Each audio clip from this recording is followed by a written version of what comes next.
We are officially done with bill filing, and the 89th Legislature is locked in, ready to move their bills. Thousands of bills are filed, and it can get a little overwhelming trying to break them all down.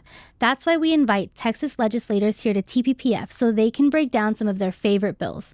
Today, we've got another good one for you, taking a look at an increasingly popular border security measure in the Texas House of Representatives. This is the layout.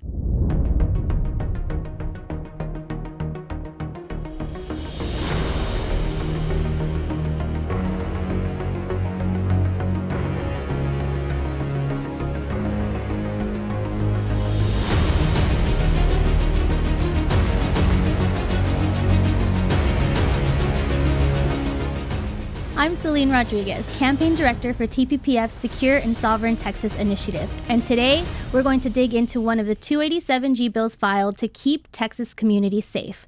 We're joined by Representative A.J. Louderback to discuss his bill, House Bill 2257, which requires all sheriff's departments in the state to enter into the 287G program by ICE. Representative Louderback, thank you for joining us on the layout. Thank you. Thank you for the invite. We're really excited to see that 287G is getting a lot more attention in our Texas legislature than it has in the past. So I really just want to dig right into this. You have a very unique history, and you are very well positioned to be talking about this issue. So what is your history specifically with 287G? As a former sheriff here in Texas, I applied for the 287G program after I looked at a number of programs here, and I thought the 287G, which is part of the INA, the Immigration Naturalization Act of '96, so it's a chapter in there which ensures a federal program in the state of Texas through a voluntary practice is put into place with proper training and equipment that goes along with that, which allows us to have a very good handshake with the federal government on all illegal aliens that have been charged with a crime here in Texas. And you have spoken a little bit before that you were part of a really big 287G expansion here in Texas. Can you tell me a little bit more about that? Yes, I applied for the program, and as the only member of the legislature who has actually worked the program, brought the program into Texas. So in 2016, I applied and was accepted at that time. So we put this program in place, and it was it's a very good program. It is a very solid program that it's got such a great track record. It is a position that requires a dual hat for a county employee. The cost is extremely minimal. There are some costs involved, but we were able to bring it in and select personnel, key personnel, 2 persons that we sent to train to South Carolina to be trained. The training can be extensive, so it's 30 days worth of training that we have to go through. And the county lost time.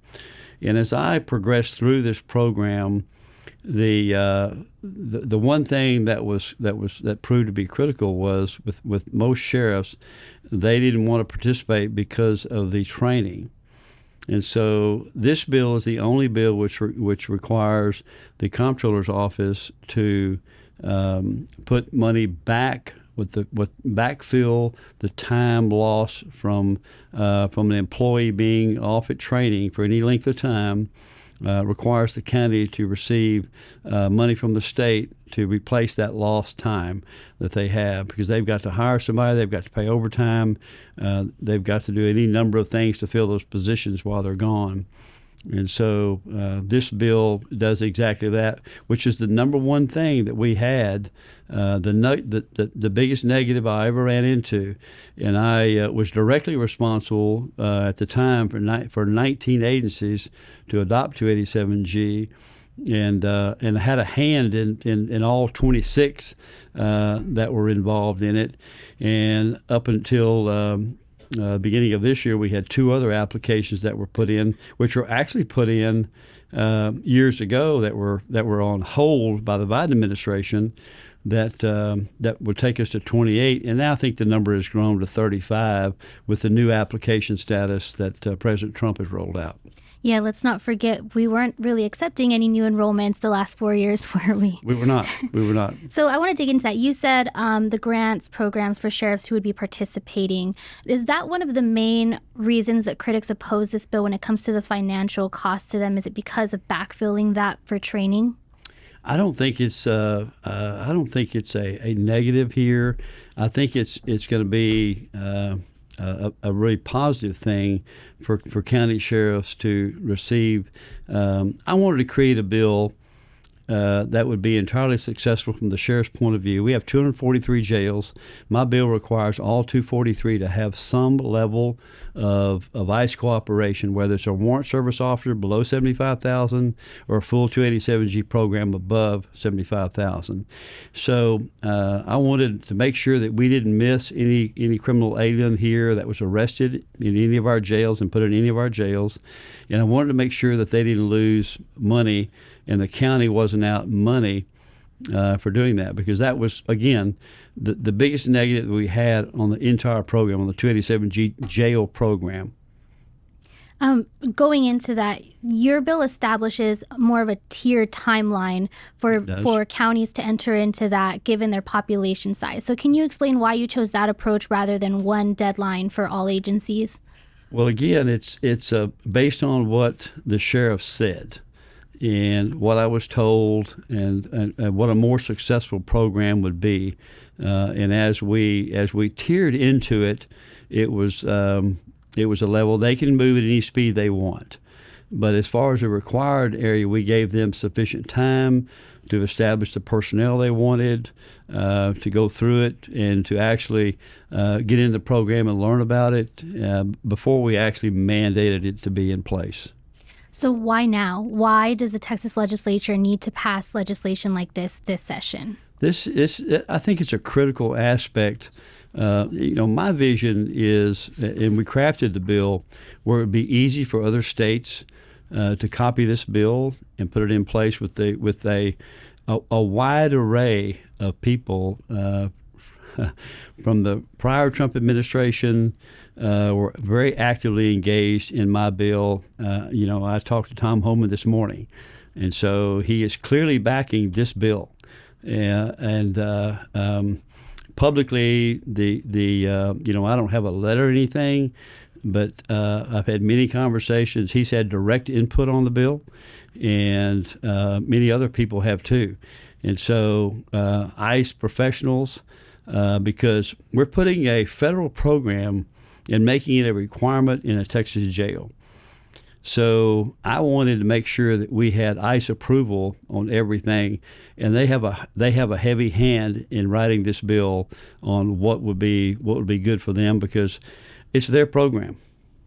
Well, it is. I think we do need that multi-jurisdictional approach, right? Federal, local, state. Everybody has a hand to play when it comes in these types Agreed. of issues. And so everybody should certainly have that say as well. Now, I'm curious, we heard hearing recently on legislation like this, and we know what all of the common arguments are and the jurisdictions that wish to not participate in policies like this. So does your legislation have any penalties or provisions for departments who would not comply with this mandate? Yes, it's through the AG's office, because my bill is a required bill. And this is directly from Mr. Holman. And the message that we wanted to send is we're trying to, in this country, we're trying to recover from illegal alien criminals. They're the target right now for ICE. And so if you look at this, what we wanted to do was to be sure that we got a saturation from throughout Texas, all 243 jails, all reporting criminal aliens to ICE. We wanted to make sure that handshake was as good as it could be, because these are actually individuals who have been arrested for a crime, and then ICE can go into proceedings with them and find out whether or not they have a right to stay. And so this brings ICE into the because a 287G certified officer wearing two hats has a chip card into the ICE system.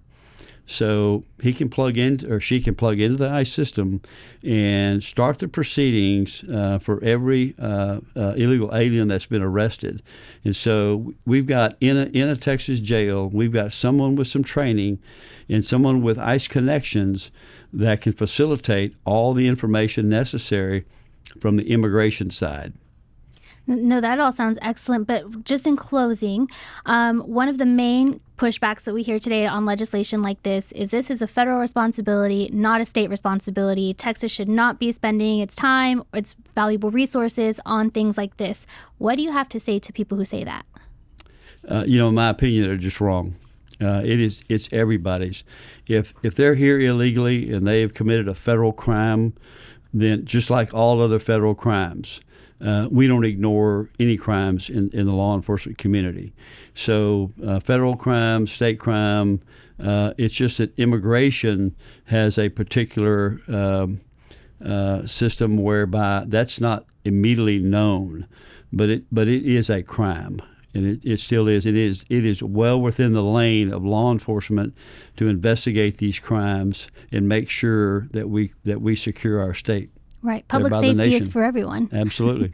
Well, sir, I want to thank you for filing this legislation, and I wish you the best of luck this session and getting it passed. Thank you so much for joining us this day.